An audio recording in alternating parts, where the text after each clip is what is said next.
Queda prohibida la captación o grabación de la sesión, así como su reproducción o difusión en todo o en parte, sea cual sea el medio o dispositivo utilizado. Gracias.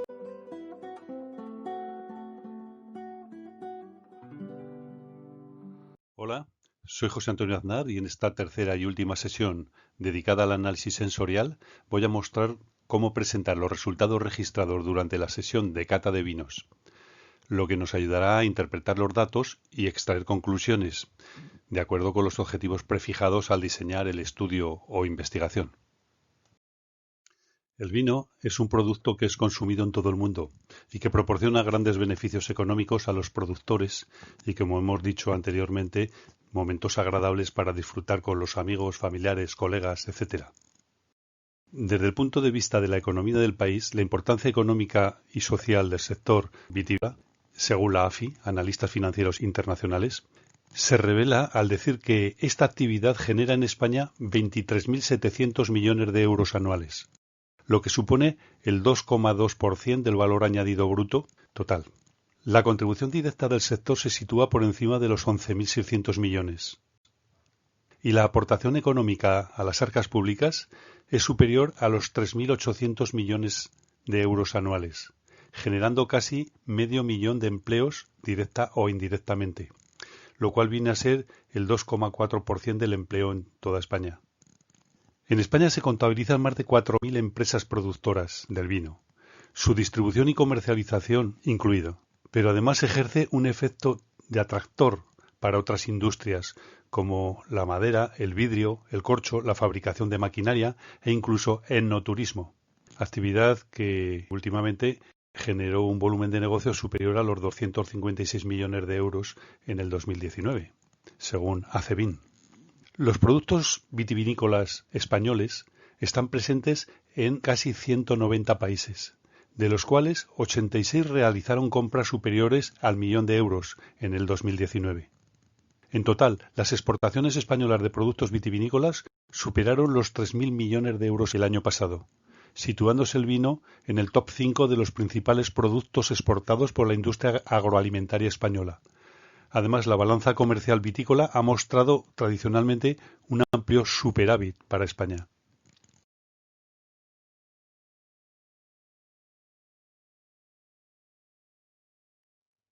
Aquí, en esta diapositiva, señalaré que la industria del vino mueve una gran cantidad de dinero.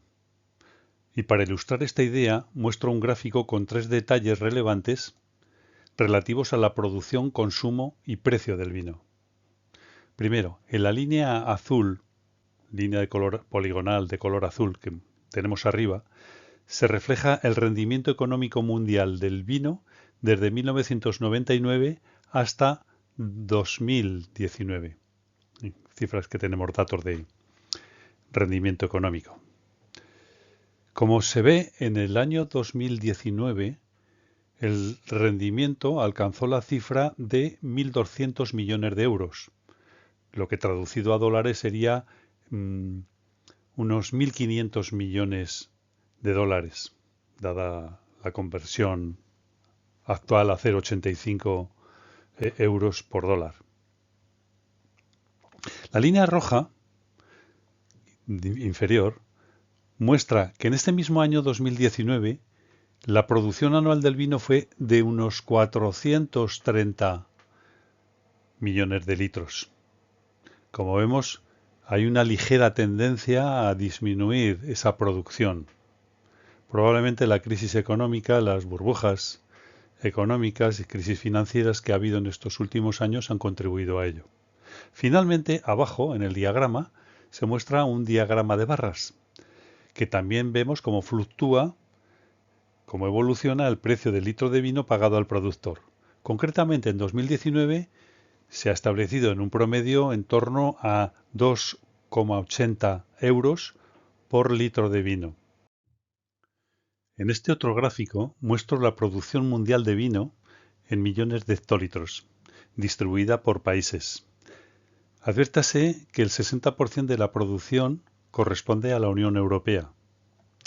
No debemos olvidar que la vid, el fruto de la uva, Es un cultivo típicamente mediterráneo.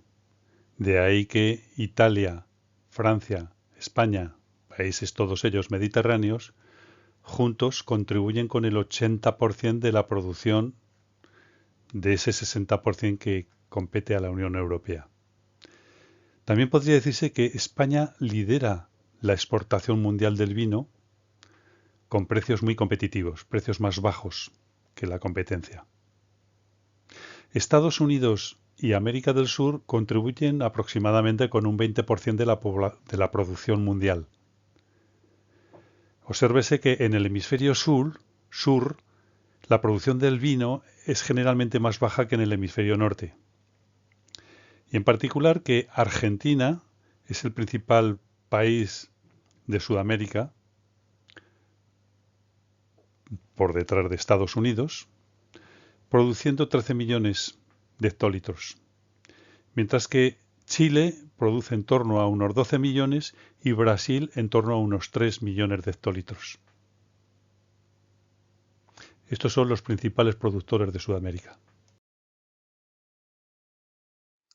En cuanto al consumo de vino en el mundo, doy cifras por habitante y año, los datos son del 2018, Portugal ocupa el primer puesto mundial. Los portugueses, con sus más de 62 litros por persona y año, casi doblaron en consumo a los españoles, con alrededor de 27 litros al año por persona. Podría decirse que Italia es el país que más vino produce, mientras que España y Francia son los países que más vino exportan, y Portugal el que más bebe. Pero es en Estados Unidos donde mejor lo pagan, es decir, beben menos, pero vinos de mejor calidad. Esta figura muestra el consumo de vino en los hogares de España entre 1989 y 2017, según datos del Observatorio Español del Mercado del Vino, la OMV. Son datos del 2019. Puede observarse una tendencia descendente en el consumo de vinos a partir del 2008, probablemente debido a la crisis económica. Este otro gráfico de línea poligonal muestra la variación en el consumo en España durante los años 2009 y 2017, diferenciado según el tipo de vino, tinto, blanco y rosado. El tinto, como vemos, es el más consumido, actualmente unos 200 millones de litros aproximadamente. Duplica al blanco, que es el segundo, pero la tendencia es a decrecer su consumo, mientras que el blanco se estabiliza en torno a los 100 millones de litros. El consumo del vino rosado disminuye ligeramente, siendo el más bajo,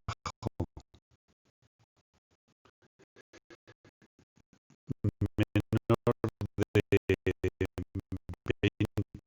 millones de litros.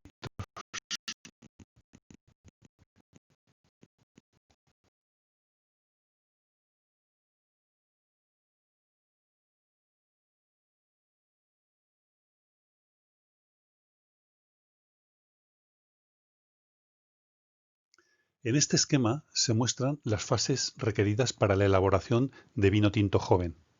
Desde la fase de descarga de las uvas en el almacén o bodega, tras la vendimia, hasta el embotellado. Adviértase que tras la primera fase se practica una de dos técnicas, el despalillado, que consiste en quitar el raspón, o el estrujado, también conocido como molienda o aplastamiento de la uva mediante el prensado. El método de proceso de vinificación actualmente más utilizado es el de despalillado, que ha desplazado parcialmente a la maceración carbónica en las últimas décadas. Esta última consiste en almacenar el caldo en tanques herméticos para que esté bajo una atmósfera de dióxido de carbono. Es preciso controlar bien dos tipos de fermentación, la alcohólica y la fermentación maloláctica. En esta última se realiza de manera más generalizada en vinos tintos, después de la fermentación alcohólica, y consiste en la transformación del ácido málico en ácido láctico por medio de bacterias que de manera natural se encuentran en la propia uva. Su principal efecto en la elaboración del vino es la reducción de la acidez. No obstante, tengas en cuenta que los vinos ácidos poseen un carácter y potencia necesaria para soportar largos periodos de envejecimiento y añejamiento en barrica. También refuerzan el sabor afrutado, particularmente en el vino blanco. El ácido láctico suele dar características especiales de notas lácteas, tales como sabor a queso, a yogur, a crema, mantequilla, leche, así como transforman la textura de cuerpo y densidad del vino en el paladar. Recordemos que lo importante en un buen vino es su equilibrio, la armonía entre los componentes básicos que determinan la sensación de agrado, es decir, dulzor, amargor, acidez y astringencia. También es importante averiguar la relación existente entre el análisis sensorial de estas propiedades organolépticas y la sensación de placer-displacer, así como también su relación con los componentes químicos que las determinan. También es necesario tener en mente las propiedades químicas, así como los atributos organolépticos que deben ser examinados tanto en el análisis instrumental como en el análisis sensorial de los datos registrados en la cata. Por cierto, aquí se muestra en la esquina superior derecha un detalle interesante, un frigorífico, un refrigerador, ya que las muestras de la cata de vino deben guardarse a una temperatura alrededor de 15 grados aproximadamente y servirse a una temperatura entre 17 más menos 2 grados centígrados. Abajo a la izquierda se muestra un dosificador, útil para que cada juez reciba la misma dosis, la misma cantidad de vino en su copa. Para obtener unos datos válidos y confiables, se requiere organizar la sesión de cata de vinos de manera adecuada. Un ambiente bien organizado, estandarizado, que permita controlar el mayor número posible de factores que potencialmente pueden influir en los juicios de los degustadores o panelistas.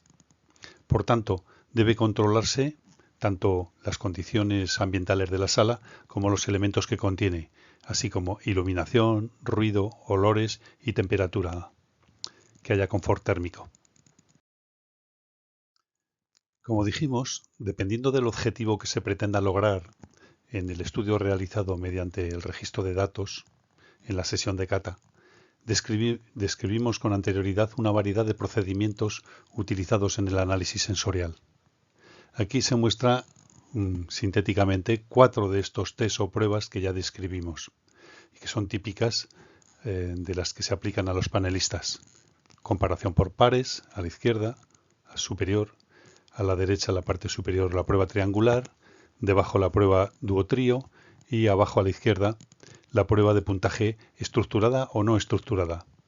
Estas se aplican según el interés del estudio, se centre en la ordenación de preferencias, en la discriminación de propiedades, en agrupar los vinos o las muestras por similitud o en valorar la intensidad de algún atributo. Aquí podemos ver una ficha de cata cuya finalidad es la de cuantificar la intensidad del olor de unas muestras de vinos tintos midiéndose en una escala de intensidad no estructurada. Y aquí podemos ver algunos ejemplos de fichas de datos específicos de la cata para el registro de datos sobre el aspecto visual, tonalidad, color, intensidad, brillo, limpidez, etc. o de la fase olfativa, tipos de aromas que percibe y la intensidad, si es herbáceo, floral, afrutado, vainilla, madera, etcétera, etcétera. O en la fase gustativa.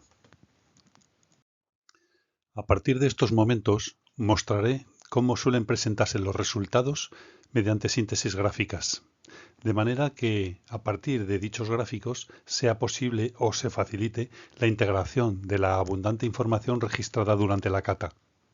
Estos gráficos también deben permitirnos establecer interrelaciones de datos y extraer conclusiones que permitan satisfacer el objetivo predefinido en el estudio o investigación. En primer lugar, veremos unos ejemplos de gráficos llamados popularmente de tela araña. Técnicamente, esta telaraña consisten en diagramas en coordenadas polares, es decir, que tienen un módulo que marca la intensidad y un ángulo o fase que marca la propiedad, el atributo, el aspecto cualitativo. Estos gráficos muestran perfiles de un vino, de muestras de vino, en algunos aspectos, en algunas propiedades organolépticas concretas. Después también se mostrarán algunos otros tipos de gráficos. Aquí muestro un típico diagrama de telaraña donde se representa en forma de línea poligonal los perfiles aromáticos de 5 muestras de vinos, cada una en un color de línea diferente. La frecuencia de citación de los atributos es lo que representa la intensidad que los panelistas han otorgado. Desde el punto de vista del enólogo, medición objetiva o instrumental, los componentes de cada uno de los vinos son estos que se enumeran a la derecha. Así, por ejemplo, la muestra 1 está formada por Na, es decir, norisopresoides y ácidos ramificados, mientras que la muestra 2 la forman Fe, enolonas y esteres etílicos. Evidentemente, las narices humanas no están hechas para analizar químicamente el vino, discriminando su composición centesimal. Los humanos percibimos el mundo, lo categorizamos, discriminando, etiquetándolo con palabras, digamos, que nos resultan familiares. Así, decimos olor a fruta roja, aroma floral, olor vegetal, olor a madera, olor tostado, olor a fruta madura, etc. Lo interesante del análisis sensorial es que pone en relación dos planos descriptivos de la realidad, el plano químico de la materia y el plano psicofisiológico o humano del perceptor, del panelista. Es importante establecer una correspondencia entre esos dos planos o niveles explicativos para averiguar qué sustancias químicas resultan agradables a los humanos y cuáles les repelen o les repugnan. Solo la estrecha cooperación entre ambos especialistas, el enólogo y el analista sensorial, puede desvelar esta misteriosa relación que determina lo que uno está dispuesto a pagar por un buen vino. Solo el trabajo colaborativo resuelve esta ecuación. El trabajo del enólogo y el del analista sensorial son, por tanto, complementarios. En particular, este gráfico polar de 5 ejes muestra el perfil de 2 muestras de vino Merlot del Alto Valle de Río Negro, que han sido fermentados con diferentes levaduras, según un estudio de Catania y Abañina.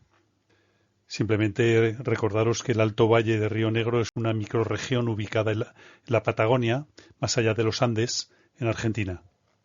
Como vemos, el gráfico tiene 5 ejes dispuestos radialmente que se usan para indicar la intensidad de 5 atributos o propiedades organolépticas. Estas son color, intensidad tánica, amargor, aroma fenólico, aroma a eucaliptus. El rango de valores posibles de intensidad en cada uno de los ejes es entre 0 y 5 puntos.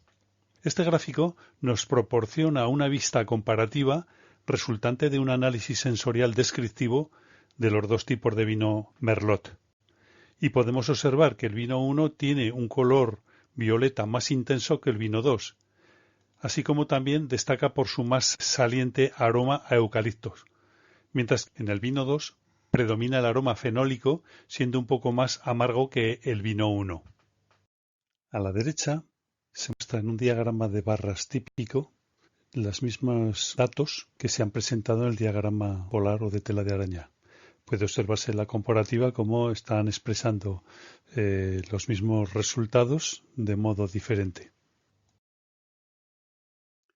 En este gráfico se mapean los dos componentes, las dos dimensiones extraídas según un análisis de componentes principales de dos tipos de vino Merlot argentinos, fermentados con dos tipos de levaduras diferentes, según fue la evaluación de 7 jueces en algunas propiedades organolépticas.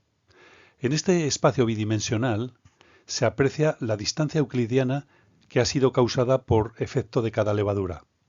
Adviértase cómo los círculos azules señalan una localización más alejada del origen de coordenadas, que tuvo efecto por la levadura 1, mientras que los círculos rojos están más próximos, más a la izquierda, hacia el origen de los ejes de coordenadas.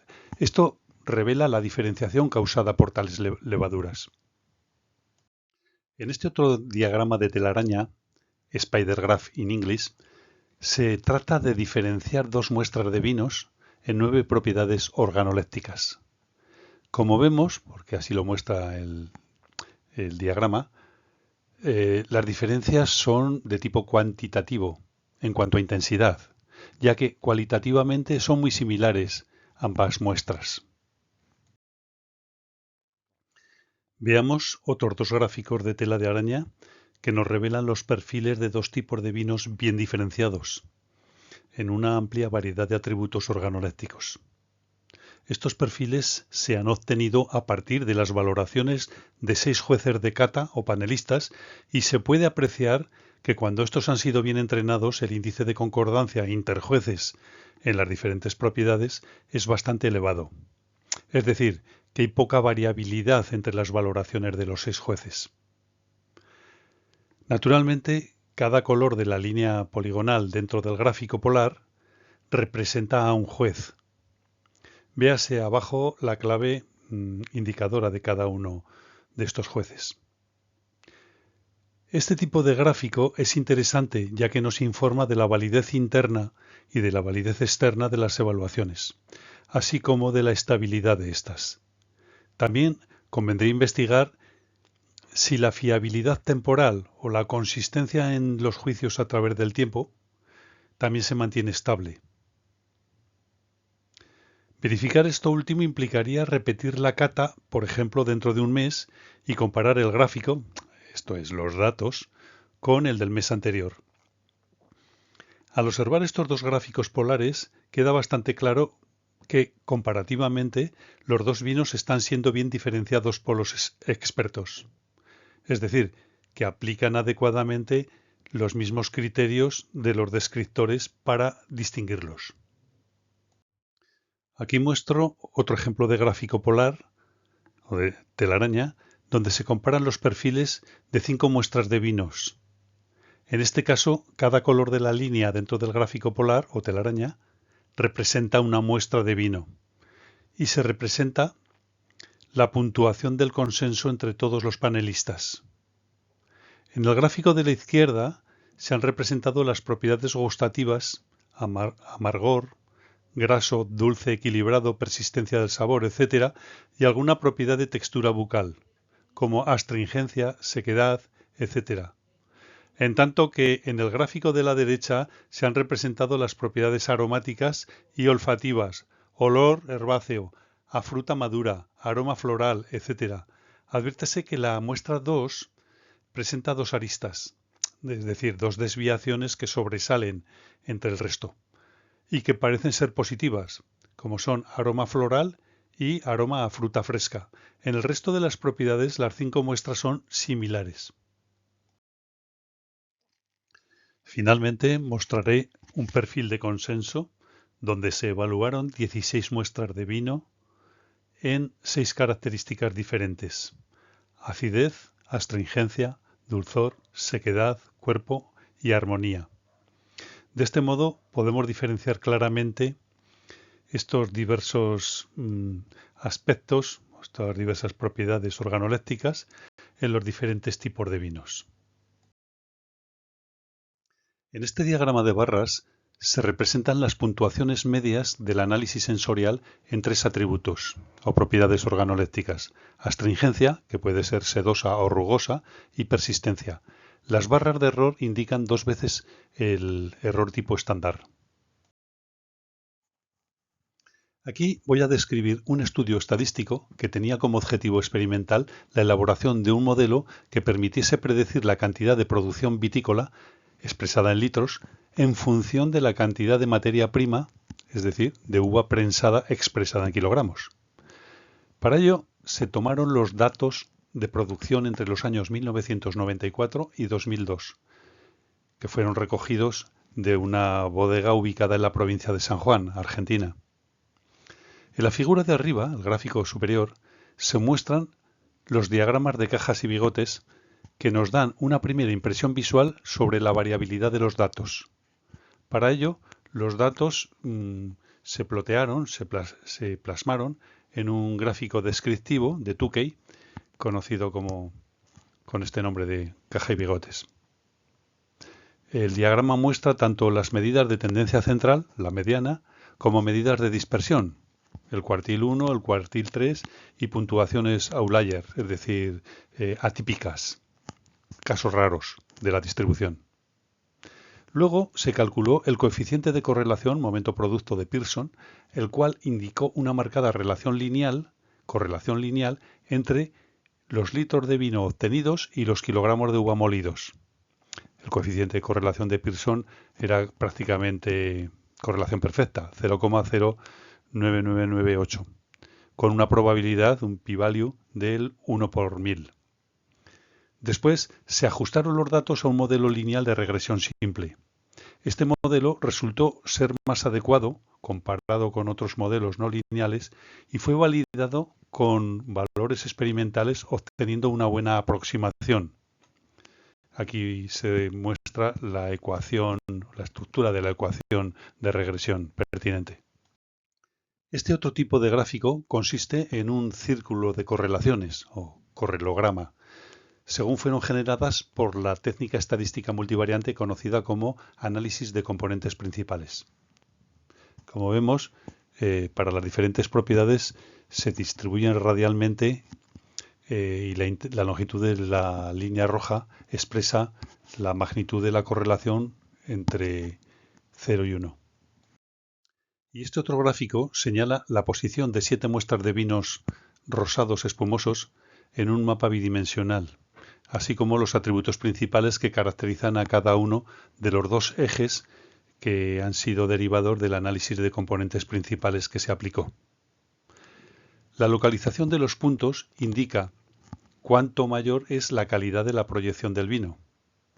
Esto es, cuanto más alejado del punto esté del origen, indica una mayor calidad del vino.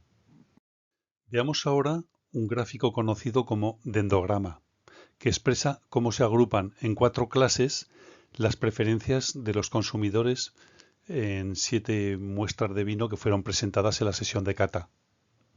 20 panelistas informaron sobre sus preferencias respecto a estas 7 muestras de vino. Este otro tipo de gráfico muestra la posición de cada descriptor en un espacio bidimensional, es decir, determinado por dos ejes ortogonales, perpendiculares, y este gráfico permite hacer un análisis de correspondencia entre propiedades químicas y propiedades organolépticas, lo que nos ayuda a definir un modelo de vino. Además, aquí se aprecia mejor la distancia que existe entre los diversos descriptores, expresando así su similitud, proximidad, o su diversificación, alejamiento.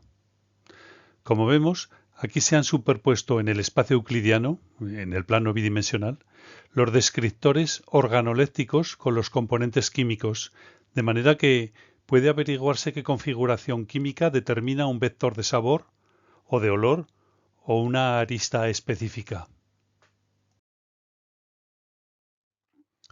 En un estudio con vinos gallegos, realizado por Vilanova de la Torre y otros colaboradores, se investigó cuántos tipos de aromas diferentes eran capaces de identificar los estudiantes universitarios en una muestra, en una serie de muestras de vinos. Los resultados se presentan en este otro diagrama de barras, donde se representa el porcentaje de estudiantes que eran capaces de identificar los diferentes aromas. Los autores del estudio encontraron una gran variabilidad en la percepción de diferentes aromas por parte de este grupo de estudiantes. Como vemos en la figura, el 80% de los estudiantes eran capaces de percibir algunos aromas, por ejemplo, a banana, a limón, a canela, mientras que para otros estudiantes el porcentaje de reconocimiento de identificación era mucho más bajo en olores tales como anís, caramelo, café o corcho. Evidentemente hay otros muchos tipos de gráficos que podrían ser mostrados. Algunos de ellos bastante más complejos que los que he presentado aquí. No voy a detenerme en ellos por razones de tiempo. Muchas gracias por su atención. Y si los temas de psicología experimental han despertado su interés, visite el canal de José Antonio Aznar Casanova y descubra otras cuestiones complementarias. Por ejemplo, cómo analizar los gustos y preferencias de los consumidores de bebidas y alimentos, o cómo obtener medidas de los límites de los sistemas sensoriales, es decir, de los umbrales, para alguna propiedad particular de tales productos consumibles. Si crees que te he ayudado a entender algunos detalles del análisis sensorial, haz clic en el like y suscríbete al canal para aprender más cosas. Gracias de nuevo.